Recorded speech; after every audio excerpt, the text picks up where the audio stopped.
Welcome to the Complete Fitness Podcast with Core 4 Complete Fitness. Your episode is starting in 3, 2, 1. Greetings, people. Welcome back to the Complete Fitness Podcast.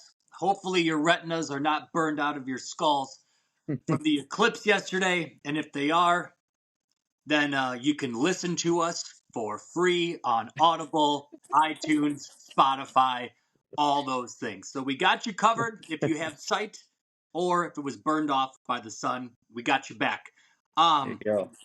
But like always, guys, before we get going, if you could please subscribe to the podcast. Like I said, depending on what you're listening on us with. If you're watching on YouTube, if you're listening on what I mentioned, iTunes, Spotify, Audible, all the major platforms are on. There's a little subscribe button. If you could subscribe to that bad boy, it would be greatly appreciated by us. And we will keep on cranking these out for you guys every single week. It was cool, though. Did you guys have the special glasses? I did not. I was at the gym. You know, Wixom's got the windows. It just looked like I've never seen it before. That was the coolest part. And I went outside. I had my normal sunglasses, and I tried to look, and it obviously doesn't work. So I couldn't get the actual effect. But it was super weird how the whole, like, it just looked dim and dark outside for like 5 minutes. It was weird. I know. I went to Milford, probably 30 minutes before it happened. And like by the waterfall, there's those tables and stuff. Yeah. There was a ton of people standing out there. And it was weird. It was right before a storm comes, how it gets really, really quiet. Yep. And eerie. And it got cold out. But it was cool. Cooler than I thought it'd be. I never remember an eclipse happening like that, kind of. Yeah. I got to admit, I was a bit of a hater. At the gym in the morning, I was like, well, okay, is this really? Didn't we just have one? They always say it is never going to happen again, and I swear this just happened. And then I was like, I was being a little rude, and it was cooler than I thought. We all live to tell about it. Yep. What else, people? So today, we're going over probably the 5 biggest questions people have when they start to work out, to take care of themselves, to get in shape. So if you're new to working out, or if you're someone that's just venturing outward and you're like, I don't know where to start, I'm a beginner, or maybe you've just been doing it for a while, it's always good to kind of rehear these things. These are kind of the 5 biggest questions that I wrote down that either our members say, or even just misconceptions in fitness in general. To where you can be injury-free, you can work out, you can take care of yourself, and hopefully keep doing it for months and months and years to come. Number 1, probably the biggest thing, is how many days a week should I work out to see results? And this is kind of a loaded question, or all of these kind of are, because it depends a lot on the individual. So if you're a beginner, telling you to work out 6 or 7 days a week is probably going to be pretty tough if you're just starting off. Your muscles are sore. Your body might not be used to doing certain movements. So when you get into these exercises, if day 2 comes, sometimes it can feel like you got ran over by a truck. And you're like, my arms are sore, my legs are sore. I need a day break, which is perfectly fine to take even 2 days. But the worst thing that you can do is seize all activity when it's a rest day. And I think for a lot of people, when they have a day that's not in the gym, they just think that's a day just to let their body do absolutely nothing and plop down on the couch. And all that does is it kind of stores that lactic acid inside your muscle. And when that does, it makes the soreness last longer. So you want to just do something to keep your blood pumping. You can go for a walk, you can go for a bike ride, something just very light, to where you get your blood flowing and that soreness starts to go away. So ideally, guys, in a perfect world, I usually tell people, if it's been a while since you exercised, if you can only squeeze into the gym 3 days this week, if you're starting on a Monday, that's fantastic. If it's a Monday, Wednesday, Friday, take Tuesday and Thursday off, go for a walk, do some light cardio. And then the next week, maybe it's 3 to 4, and then 4 to 5, and then 5 to 6. But like I said, if you're somebody that's seasoned, that just kind of took a couple months off, maybe 4 days a week is completely fine. But I think with a lot of people, when they're starting off, they're very motivated, they're very excited. But with that comes they usually bite off more than they can chew at first. And so you always want to try to take that stepping stone approach and build your way up to this person that you want to become, not feel like you have to be completely perfect on day one. Yeah, well said. I would just agree. Yeah, it depends on whether or not it's new to you or not. Some people go to do a workout and they haven't worked out in 25 years and it feels like they got hit by a bus, not because they did anything dangerous or wrong or overdid anything. It's just the nature of the beast. You're not used to your muscles being broken down, and that's what happens during exercise. Is your muscles literally tear and break down and then repair, and when they repair stronger and bigger. That's like the fifth the 5-year-old version to try to explain it to somebody. And so we feel that, right? We feel like that. So fully beginning is the really exception to the rule where it's 3 times a week, even 2 times a week if you're like adding in some long walks or stuff like that, depending on how new you are. The only caveat I'd say is what I try to tell people if they've been in and out. We deal a lot with individuals who will take 3 months off and then pop in and be like, oh, I crushed it and I've gained 25 pounds and I just want to get back on track. For those people, I always tell them 4 days is the magic number. And the reason I tell them 4 days is the magic number is because there's 7 days in a week. So if you don't work out for 4 days, that means more than half of the time you're still not working out. So if you want... What's up, buddy? It's okay. Hi.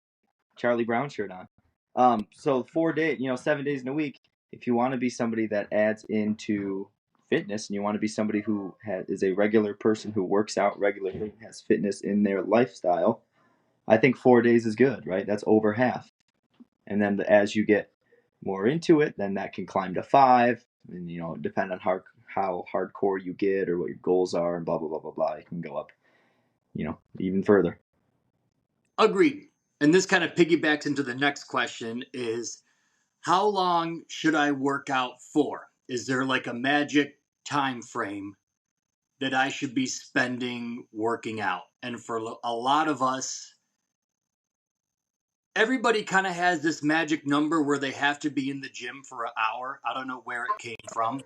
I know. But it's just like an hour just seems like a good solid chunk of time.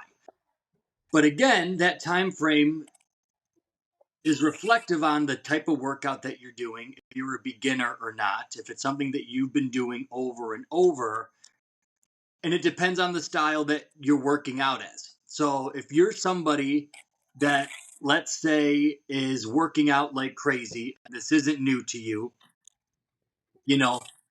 setting a time limit of, let's say, a half an hour of like a high intensity workout is usually pretty darn good. And it's tough to kind of maintain that over the course of an hour, as opposed to somebody that just gets up and walks on the treadmill for an hour, where, yes, you're exercising, yes, it's a good thing, yes, you're moving your body, but your intensity is brought down much lower because you want to be able to sustain that for an hour. So, again, guys, a lot of this has to do with where you are, what you want to accomplish, the intensity that you're working out at. As a rule of thumb, somewhere in between that 30 to 60 minute range, depending on the intensity of what you're doing. Yeah. And again, like pretty much exactly what I said with the last one. I think that's the best way to go about it. But it's also important to know, and you touched on it, it's not about the amount of time you spend, it's about what you do in that time. And for an example, it's one of the reasons we love HIIT classes so much, is what we do at the gym. It's because people are busy. So if you can only get 30 minutes in the gym, if you're working for that 30 minutes, that's plenty of time. But if you're bopping around a big box gym and you're going over here and doing 6 bicep curls, then going over, oh, that machine looks new. I haven't done that before. And you're not really doing something that's actually beneficial to your muscles. 30 minutes is not enough time, right? And so I did a workout today that was maybe 12 minutes long because that's all my day allowed for. And it was a challenging 12 minutes, and it's not the best. It's not what my plan was, but it's kind of just the way my day kind of fell apart, more or less. Um, but I got good, I feel good. I feel like I pushed myself. My legs are feeling good. It was, a lot of squats and running. And so, um, it did the trick for today. And so it's just more, it was either don't do nothing or do that. And so if that's what it comes down to, if you're so worried about, I got to spend my hour in the gym, I can only do whatever for 15 minutes. So that means I should just not. That's a huge problem if you're trying to get in a routine. Do something for 15 minutes, challenge yourself. Do something for 20 minutes, do something for 30 minutes. And people are busy, and that's okay. And you can fully turn your entire body and life and the way you feel and the way you look and the whole mental aspect of it by 15 minutes a day with just your body. If you really push it hard, you don't need anything crazy. I've talked about it before, but there was this workout that I did. I think I've mentioned it, but it's like the Navy SEAL conditioning workout. And you just basically, they tell you to use like a gymnasium, like a basketball court. And you essentially start in one corner of the gym, do 20 burpees, sprint to the other corner of the gym, do 19 burpees, sprint to the other corner of the gym, Right. do 18. And they say the goal is to complete the entire workout in under 20 minutes. And Right. even though it's 20 minutes, dude, you are dead, like Right. gasping for air. But Right. if you go by the time rule, you're like, oh, I only worked out for 20 minutes, but it's what you did in the 20 minutes that made the biggest difference along the way. What else? What else? Here's the biggie. What's number 3 on that list? Is diet or exercise more important? Here's the golden rule with this, people. You've heard it before. You can't outtrain a bad diet. You can work out till you're blue in the face. You can run 2 miles. You can work out for 2 hours. But if you're putting constant garbage inside of your body, you probably aren't going to see an ounce of results. And what I tell a lot of people is they're equally important. You can't have one without the other, but the diet drives the workout. So if you're eating good and you're eating clean and you're eating the stuff that you should be eating, how much better do you think you're going to feel over the course of the day and actually want to complete your workout? You're actually going to feel pretty good. You're not going to be lethargic. You're not going to be tired.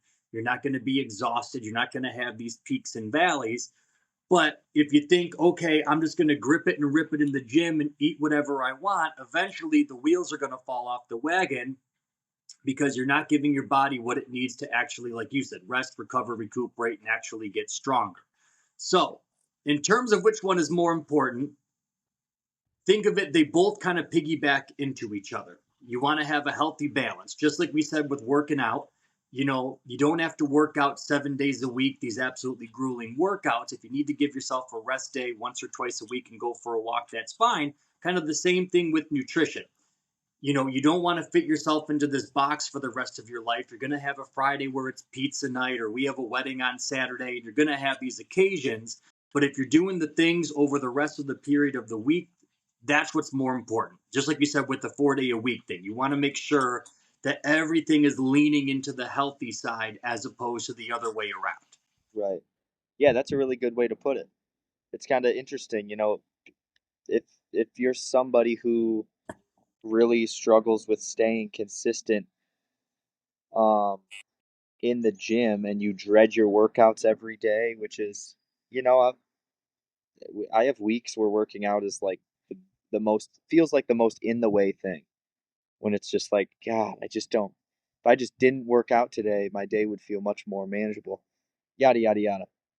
Um, but more times than not, it's kind of like by now, it's more of the fun part of my day. It's kind of a relaxing me time, and but if it's interesting if you're somebody who really really struggles to find that energy and you dread your workout and it looms over you, what if you turn your diet around and do like 21 days of something real clean and fuel and shift over that fuel the way your body should and get the protein your body should, and then all of a sudden see how much easier it is to start doing some push-ups or go to the gym or do whatever. I think that's a very interesting way to put it. Let the diet um fuel it, because it Yeah, does, because you do feel better if you do ever. There's not a difference of opinion. Oh, if I eat pancakes and fruity pebbles every day versus I eat egg whites and turkey sausage, it's not a, well, some people no, everybody feels better if they fuel their body the way that we're literally biologically designed to be fueled, instead of with this fake stuff. We do feel better. So uh that's that's interesting. I wanted to say another thing personally. When I am really really honed in and eating well on my diet and really really more so hitting workouts hard, when I can string together 3 4 5 days of really intense workouts and I really know that things are going well, I'm lifting heavier than I have, I'm faster. Like when I was gearing up for the marathon, that's an example. Years ago when I was lifting really heavy consistently, I remember getting into these waves. I wouldn't want my nutrition to ruin that. And so it yeah, would kind of, when it came time to, hey, have the bowl of ice cream or stick with something healthier, that would be enough to be like, I don't want to waste, quote the unquote, hard work that I did. all of all of the shit I just put my body through, and just flush it down the toilet with this ice cream or these beers or whatever it is. I can just be tough for 5 minutes here, get through this little craving window and go distract myself, go do something else. And then it's worth it, because if you really, and kind of in that same breath of what I said earlier, if you are somebody who, it's a struggle to work out, don't let that ruin it. You know what I mean? You did the hard work, damn it, get everything you can out of it and just eat some good protein, and don't sabotage yourself. It's hard enough. Agreed. Um, Now this kind of piggybacks onto this one. Um, is it better to work out in the morning or at night? Mm, And here is what I usually tell people.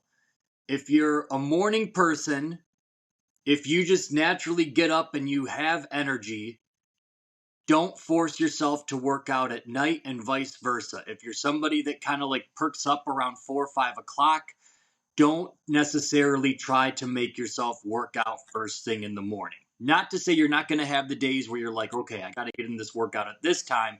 But for the most part, kind of do with what your body's telling you.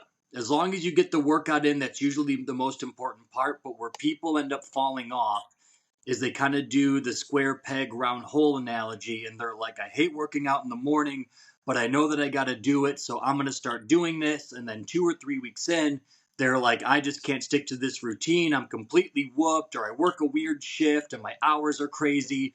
So finding kind of what works for you, whether it's the morning, the afternoon, or the night, and kind of cement that into your routine. If you have a couple days where you got to tweak things, it's not the end of the world.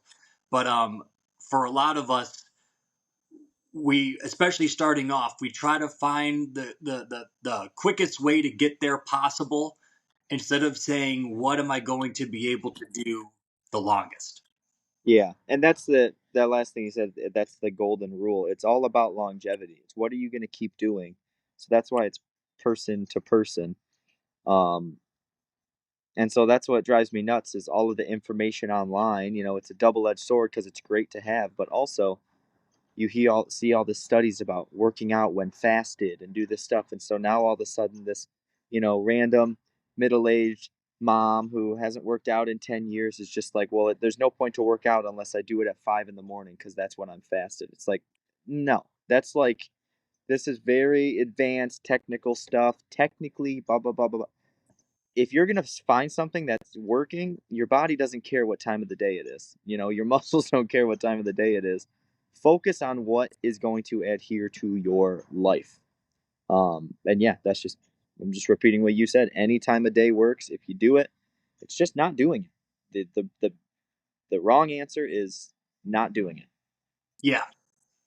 Agreed. Now here's the big one. This might cause some rifts. Should I stretch before I exercise? Oh, And here is the thing with this, guys. Stretching is obviously great for you. Your body needs it. We're sitting a lot, we're in a chair a lot. But what happens with people sometimes when they stretch before they exercise, especially it's very dependent on what kind of exercises that you're doing. But let's use like running, for example, because everybody knows what running is. So if I'm going to go for a run and I take 10 minutes and I'm stretching out my hammies and I'm stretching out my calves and I'm like, okay, I'm good to go. Now I'm going to go hit this run, but you didn't stretch out your quads. Maybe you didn't stretch out your IT bands. Maybe those are tight. What happens with some people is they create these imbalances inside of their body where they go, this is tight, this is loose, this is tight, this is loose.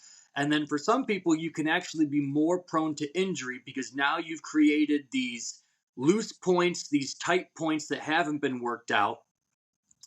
So when you go to exercise, your body's kind of automatically out of this like rhythm. It's almost, I don't want to say better, but your body's kind of able to respond better almost when everything is like the same type of tension around it. When you're going loose here, tight here, loose here, tight here, then you go to do a workout and you're like, why is nothing kind of seeming like it's harmonious? It's because everything is kind of out of position. So what we usually recommend to people is before a workout, do a little warm up. You can do, like, if you're going to work some upper body, you can do some arm circles. You can do, some leg swings if you're going for a jog, or some butt kickers just to get like the quads, get the blood pumping to them a little bit, which is what we recommend, is let the body know, hey, wake up. We're about to go do some stuff. We're about to run. We're about to do some squats. But what you don't want to do is completely, do this 5-10 minute long stretching sequence before you go exercise. Save that till the workout is over. When your muscles are tired, when they're exhausted, then tap into those big muscle groups. And that's usually when you want to do those long 5, 10, 15-minute stretch sequences if you want to. So a brief warm up is okay.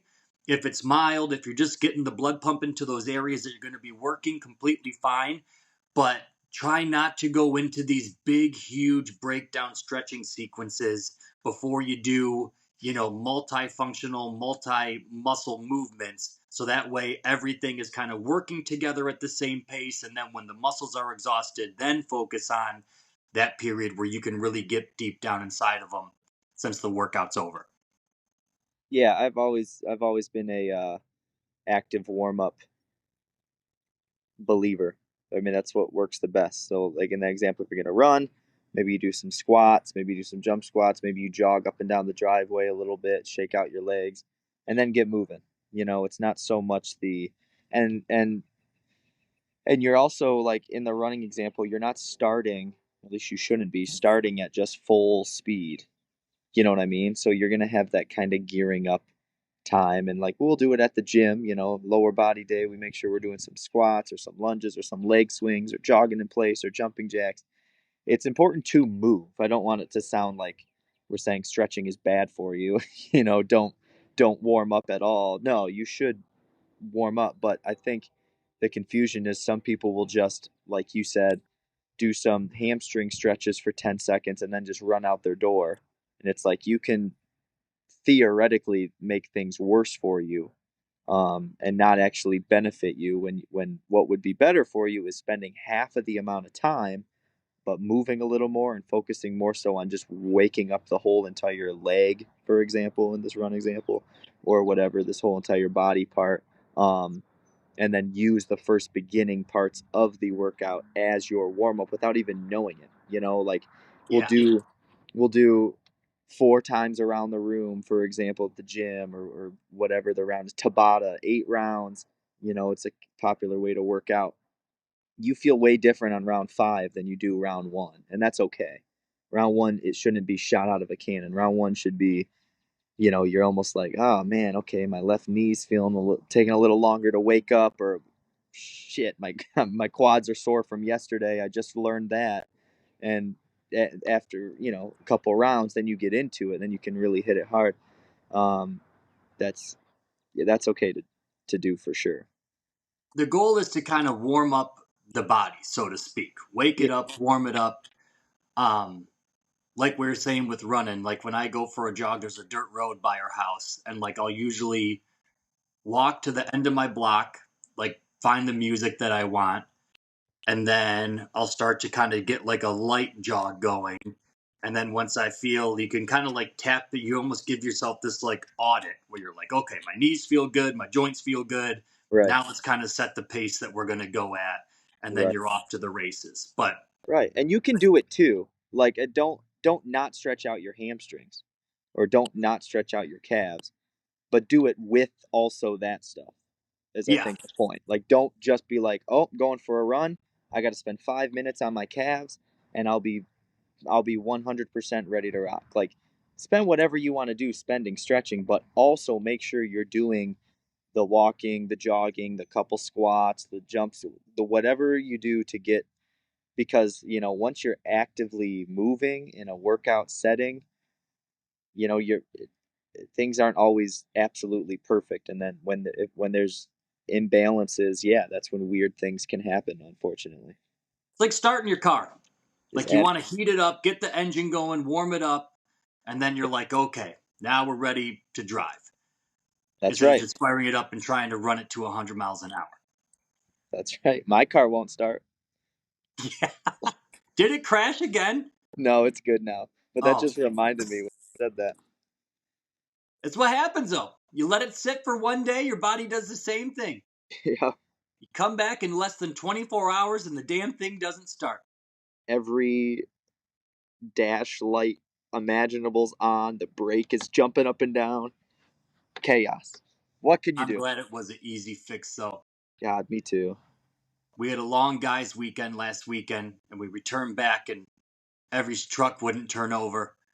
And when you're finally home and you're just like, okay, Yep. I'm 95% there. We'll get back, we'll shower, and then I'm good. We're home early on a Sunday. And then it's ring, ring, ring, ring, ring. All the lights are flashing.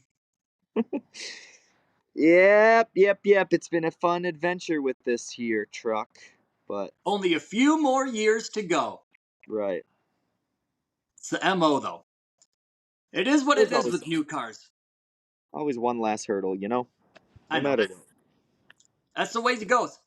But that is it, peoples. Those are the biggies that we got today. We tried to iron out kind of the biggest hurdles or biggest questions or myths, even per se, that people have when they start off. So if again you're new to fitness, it certainly doesn't hurt hearing this stuff a second or third time just to kind of reset your brain.